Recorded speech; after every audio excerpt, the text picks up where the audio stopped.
ഞാൻ doctor KS Prasad north Paravur. ഇന്ന് ഞാൻ പരിചയപ്പെടുന്നത് ഒരു ഡയബറ്റിക് പേഷ്യന്റിനെ എങ്ങനെ മാനേജ് ചെയ്യാം. മിസ്റ്റർ പത്മരാജൻ, നിങ്ങളുടെ അമ്മയ്ക്ക് ഡയബറ്റീസ് ആയിട്ട് 80 വയസ്സായിട്ട് 6 മാസക്കാലം മുന്നേ എൻ്റെ അടുത്ത് വരുന്നു.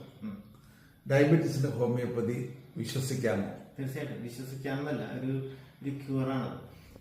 ഈ 80 വയസ്സെന്ന് പറയുമ്പോൾ ഞാൻ അമ്മയുടെ കാര്യം പറഞ്ഞ് ഡോക്ടറെ അടുത്ത് വരുമ്പോൾ അമ്മയ്ക്ക് മറ്റ് അസുഖങ്ങളായിട്ടായിരുന്നു ബുദ്ധിമുട്ടുകളുണ്ടായിരുന്നത്. കാരണം സോഡിയം കുറവും അതുപോലെ തന്നെ ആള് വളരെ ക്ഷീണിച്ച് അവശതയായിട്ടൊക്കെ ഇരിക്കുന്ന ഒരു സ്റ്റേജിലായിരുന്നു. ഹോസ്പിറ്റലിൽ കൊണ്ടുപോകേണ്ട സ്റ്റേജുകളൊക്കെ വന്നിട്ടുണ്ട്.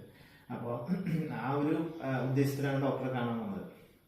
അപ്പോൾ അന്ന് ഒരു 8 മാസമായിട്ടുണ്ടാവുള്ളൂ ഇപ്പോൾ മരുന്ന് കഴിച്ചു തുടങ്ങി. ഡയബറ്റീസ് തുടങ്ങിയിട്ട് എത്ര വർഷമായി? ഡയബറ്റീസ് തുടങ്ങിയിട്ട് ഇപ്പോൾ ഒരു 15 വർഷമായിട്ടുണ്ട്.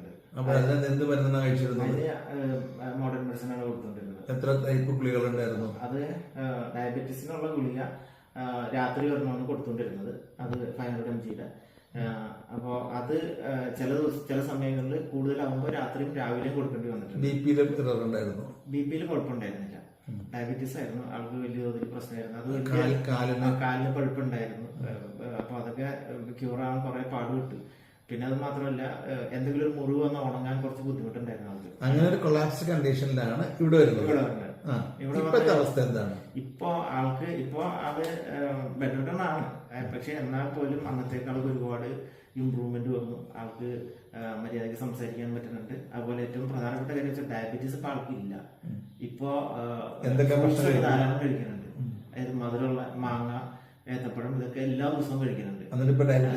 ഇപ്പോ ഫാസ്റ്റിംഗിൽ ആൾക്കൊരു 130-140 ആ റേഞ്ചിലാണ് നിൽക്കണേ. Very good. പിന്നെ അതുപോലെ തന്നെ ആഫ്റ്റർ ഫുഡ് ഞാൻ ചെക്ക് ചെയ്യുമ്പോഴൊന്നും അത് അങ്ങനെ വലിയ തോതിലൊന്നും പ്രശ്നമാവുന്നില്ല. 160യുടെ മുകളിൽ പോകാറില്ല. ഇംഗ്ലീഷ് മരുന്നൊന്നും കഴിക്കാതെ ഹോമിയോപ്പതി മാത്രം കഴിക്കുന്നു.